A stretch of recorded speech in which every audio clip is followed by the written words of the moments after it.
Game 1 of the World Series is in the books, and what a game it was. Nationals ended up beating the Houston Astros 5-4. So it was a really close game. It was a really good game.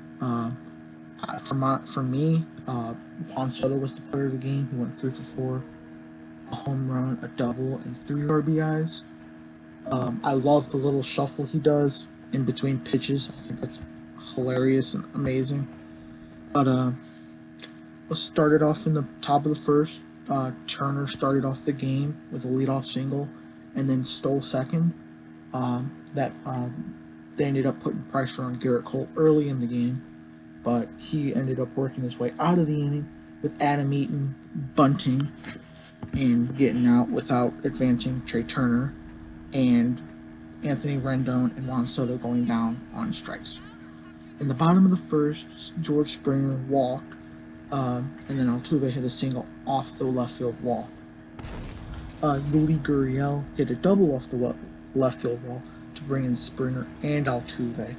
It's 2-0 Astros in the bottom of the first, hitting off Scherzer, already putting pressure on Scherzer and the Nationals to do something on the offensive side. In the top of the second, Cole threw a fastball right down Main Street, and Ryan Zimmerman just got a hold of it and crushed it to dead center. As soon as the ball was off the bat, Cole knew it and just threw his hand up in the air, just missed the spot. Ryan Zimmerman is also he's now the third oldest player to hit a home run in his first World Series appearance at 35 years and 24 days old. That's 2-1 Houston, but the Nats are keeping up with him in score.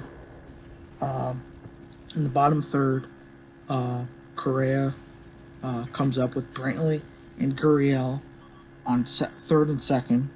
Brantley on third, Gurriel on second, and Scherzer threw a filthy slider that ended up in the other batter's box to strike out Correa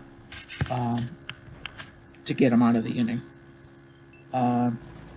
Top of four, Juan Soto bangs an opposite field home run off of Cole to tie the game 2-2. From what I've seen of him, he can take the ball anywhere in the park. If it's outside to him, he'll pull it down. He'll push it down the left field line. If it's inside, he'll turn on it and pull it down the right field line. He has contact and power off all the spots on the field. In the top of the fifth, with runners on the corners, Adam Eaton lines it to right field to put the Nationals in the lead. They score of 3-2. Rendon hit it on the ground to Bregman, who gets the force out at second, but Altuve could not turn to. Rendon beat it out. It was pretty close. It was a bang play, really. That ended up prolonging the inning, and it ended up giving the Nationals more runs on the board.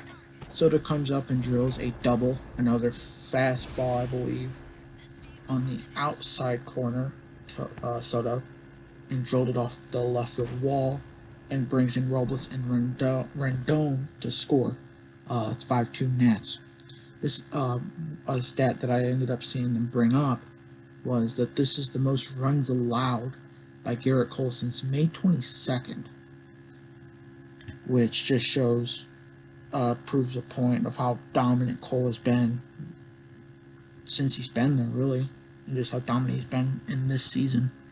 Howie Kendrick hit a liner to short, but Carlos Correa makes a fantastic diving grab to prevent Soto from scoring. Because if that ball would have went past Correa, I don't think Brantley has the arm to gun out Soto from left. From left. I think Soto would have made it, which would have put it up to 6-2 and prolonged the inning even more. But since Correa made that absolutely gorgeous diving catch, it is 5-2. In the bottom of the fifth, I noticed what a scoop from Ryan Zimmerman. A little one-hop action, just scooped it up, and what a great play by Zimmerman. Gurriel struck out, and then Scherzer got taken out after this inning. He threw 112 pitches through 5 innings. Wow. Corbin comes in for him, and what a nasty curveball he has. That thing just drops off the table. It's just it's gone. It's like a magic trick with that curveball. In the bottom of the seventh, I believe it was Tommy Rainey comes in for Corbin. George Springer ended up hitting a solo shot to left field to close the gap to make it 5-3. Springer also passes Lou Gehrig and Reggie Jackson for consecutive World Series games with a home run at 5. Gehrig and Jackson both had 4. And I'm pretty sure Reggie Jackson's one was the 77 World Series, where he got the moniker of Mr. October. I'm almost certain it was the 77 World Series. But Rainey gets taken out of the game, and Daniel Hudson relieves him with runners on first and second. Gurriel hits to short, but Turner can't get a force out at second, so bases are loaded now, with Yordan Alvarez coming up, who did not have a good ALCS whatsoever. But he did have a grand slam earlier in the season. Hudson ended up striking out Alvarez on a fastball high out of the strike zone. The score at the end of the seventh was 5-3. Bottom of the eighth, with Kyle Tucker coming in to pinch hit for Cole. With him on second, Springer drills one to right field, and he thought he got all of it. He thought it was over the wall. It ended up bouncing off of Adam Eaton's glove. Tucker scores from second, and that ended up being a double for Springer. Doolittle, the score is 5-4 at this point. Sean Doolittle comes in for Daniel Hudson. In the bottom of the ninth, Doolittle strikes out Alex Bregman. Gurriel pops out to Robles, and Carlos Correa also pops out to Robles. Nationals win 5-4, and they take a 1-0 lead in the series.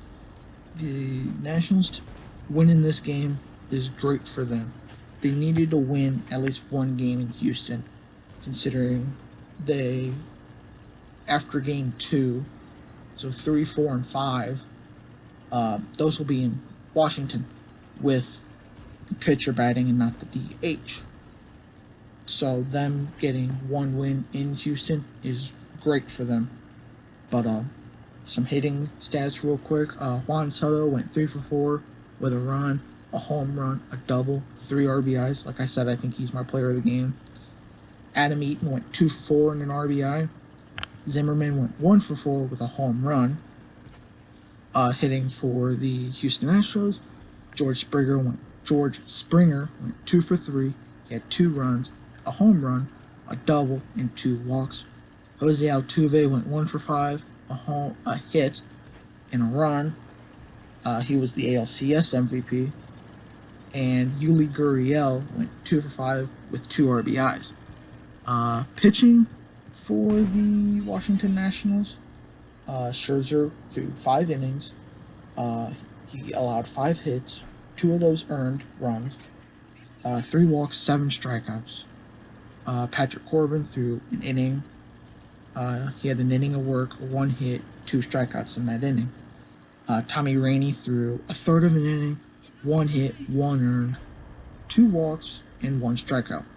Daniel Hudson threw 1 1/3 of an inning, 3 hits, 1 earned run, 1 strikeout. Sean Doolittle had 1 1/3 inning pitch, 1 strikeout. He got the save. I believe Scherzer got the win.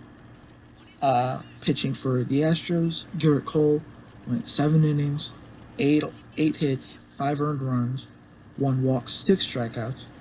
Will Harris went 1 inning, 1 hit, 1 strikeout. And Joe Smith went 1 inning with 1 strikeout. That was game 1. It was a really good game. It was a fun game from start to end. I believe game 2 is going to have, I think the pitchers are going to be Strasburg and Verlander for that one. That's who I'm thinking is going to pitch. And Houston needs to win tonight. I think the game's tonight. Needs to win tonight to kind of keep it open keep it close. If they don't win, they're going down 2-0 in the series, going to Washington, and that place is going to be electric all series long for games 3, 4, and 5 in Washington, because most of them probably never seen a World Series in there. Most of them probably haven't.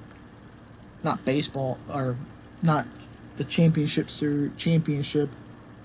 I mean, if they're hockey fans, they saw the Capitals win it 2017. The Wizards aren't getting anywhere near it. Is there another Washington team I'm missing? Yeah, Redskins. Yeah, they're not winning anything. But yeah, there's some of them are hockey fans that saw the Caps win it, and that place is going to be electric. Game 3, 4, and 5. Game 1, Houston fans were electric. It was amazing watching that game. But yeah, I hope Game 2 is going to be fun tonight, and I expect a good game. I expect another close game. I expected a 2-1 game. I was wrong in that remark, but I did have the margin of victory of 1 run, which is what it was. I expect Houston to win. They need it. Well, you know what? I'm going Nationals. I want the Nationals to win it, but I think Houston is going to. But I just want a competitive series, and that's what it looks like we're going to get. Also, by the looks of it, and by some reports, David Ross is going to be the new manager for your Chicago Cubbies. I think that's the right move. He is in-house. You didn't have to go out and get him from anywhere. And I mean, people loved him. People love him. And people still do, I think. And he was a key, integral part in that World Series win in 2017. So I think they made the right move. If it's going to be him, from what we've heard. If it's going to be him, I think they made the right move. But thank you guys for watching. If you liked it, press that like button. Subscribe if you would like to, for more baseball stuff. I'll see you guys later.